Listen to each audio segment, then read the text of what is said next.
Joining us now are Cheryl and Michaela Morin, who are going to talk to us about Destination Change, which is a great organization. Hi. Hi, welcome to the show. Thank you. So tell us a little bit about Destination Change and what was the impetus for forming this group? Well, it started back in New York, and I was listening to the radio one morning before I went to school, and I heard that there was a fire. Somebody's house burnt down, and I thought that it was the street I had to take to get to school, and they had closed down the whole street. Well, my mom and I went looking for it and everything, and we found the house, and it was completely gone. And so I just got inspired to help, this family and collect donations. And then my mom, when we moved down here, she told me about her friend that had 7 children, or 7 cousins in Congo, and she, told me their whole story and how they're, how they were living on their own and everything, and I just felt like I really needed to help. And so I decided that we were going to start collecting donations and money, and we thought, let's just make it into a whole nonprofit to, just help people to get active in the community. And how old are you now? I'm 14. 14. So, and this other incident was probably when you were what? 12. 12, yeah. So we just had Hunter who was 10. Yeah. So you guys are very ambitious young children. Well, tell us about the story of the family from the Congo so the viewers can understand what that's about. Well, my mom's friend Nadine is from the Democratic Republic of Congo, and she moved here, and she has a bunch of family that she left when she moved here. And these 7 particular kids, their family, their parents were murdered when they were, the oldest was, how old was she? It was 2 years ago. Yeah. It was 2 years ago. Their ages are 5 to 15 now, and it happened 2 years ago, so for 2 years they've been on their own. So they don't have So anybody scary. caring for them right now? No. They're in a refugee camp in the Kivu area of the Democratic Republic of Congo. It's closest to Rwanda, and it's not a safe area. It's not a good area at all. So what's your goal with this family now? Are you trying to send money, or are you trying to get them out of the Congo, or how? Well, right now we're trying to raise money to get them here. It's $2,000 for each person to fly from Congo to America.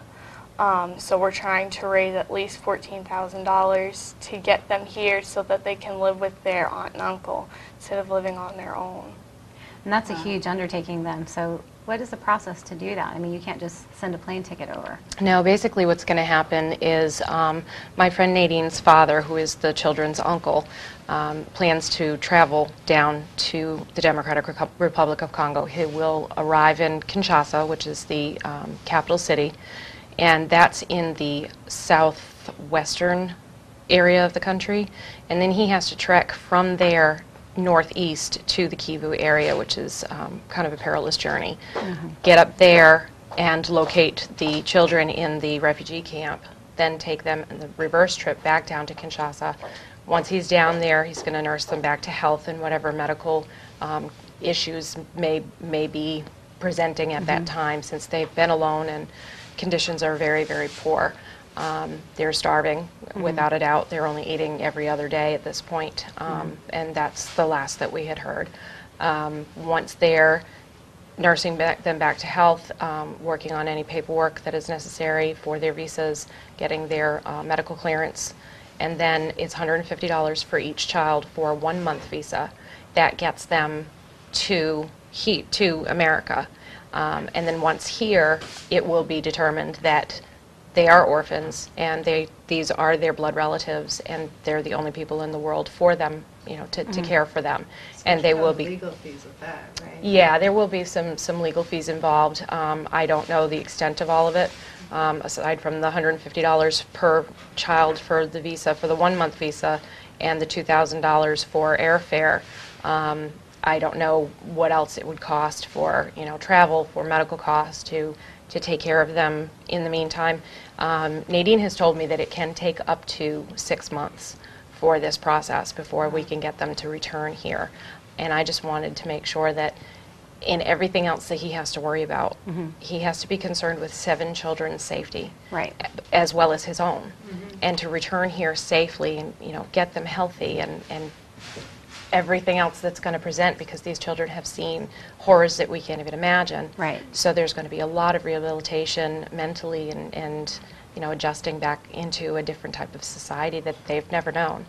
And you know, with it all said and done, you know, the last thing I want him to have to worry about is the airfare. Right. So, well, Michaela and I made some gift baskets. So we started with the gift baskets. We're selling raffle tickets for the gift baskets right now at $1 each. And we also have a photography package that's equal to like $300. It's, you know, pretty On much location. Yeah, on location photo shoot thing, and we're raffling that off as well. We're also doing a benefit on the on June 19th, and there's going to be, you know, like fun and games and stuff. There's going to be food. There's going to be information. Like Will this be? June 19th, this is going to be at the American Legion. Post 66 in Mooresville. We'll make sure to get that on our Lake Norman events calendar. Great. Do you have a website where people can go and find out more information? Right now we have a Facebook. Okay. I'm not that computer savvy, so Facebook works for beyond everybody right now. Facebook, I'm kind of lost. We have a Facebook and we have an email. The Facebook, you can search just in the little search section, Destination-Change. Okay. And the email is destination_change@yahoo.com. We're posting pictures of the gift baskets. We've posted pictures of all the children, 6 of the 7 children. The oldest, we don't have a picture of her, but we do have a picture of the 6 younger, and posting just different things that we've done and updates on what's going on so people can stay in touch. And so far I think we have 76 friends. Yeah, very good. So we also collected some clothing. Oh yes, we're collecting a lot of clothing, anything really. We're sending a 40-foot shipping container to Congo for the rest of Nadine's cousins. We're sending it down there so that the rest of them can have clothes too, because they don't have anything there. Clothes Wow. and shoes. There's 37 children total spread around the whole country. Some are orphans, some are amputees, some their parents are amputees, they're unable to care for them, and so we're trying to help the family defray their costs, because they send money every month to care for all of these children as best as they can. We've already actually successfully sent one 40-foot container. Really? Wow, that's Yeah, great. so that's gone over already, and the second one hopefully will be ready sometime early this summer. Thank you so much for coming on the show. It's a Thank great you cause. so much. Wardrobe